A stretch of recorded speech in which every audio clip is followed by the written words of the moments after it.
Every night at exactly 3:03 a.m., Elliot dreamed of drowning. But it wasn't water that filled his lungs, it was words. Sentences, paragraphs, whole volumes pouring down his throat like rain. He would wake up gasping, the taste of ink on his tongue. One night he followed the dream deeper. He found himself standing at the edge of Lake Mirromere, where the moon shimmered upside down in the ripples. Drawn by something he couldn't name, Elliot stepped into the water. But instead of sinking, the lake parted like a book opening to its first page.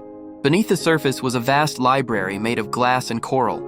Shelves spiraled like nautilus shells, and floating lanterns cast light that shimmered in languages no one had spoken for centuries. A woman with paper-thin skin and a spine of bookmarks greeted him.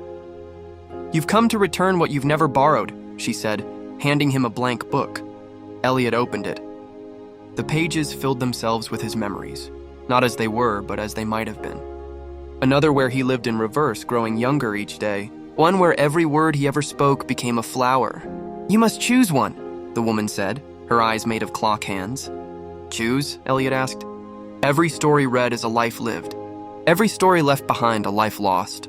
He tried to protest, but his voice turned to dust and drifted into the spine of the book. The library began to fade. The water returned. He woke up in a room with no windows, filled wall to wall with books. Some were titled with his name, others with names he didn't recognize but felt he should. And the clock beside his bed read 3:03, still ticking.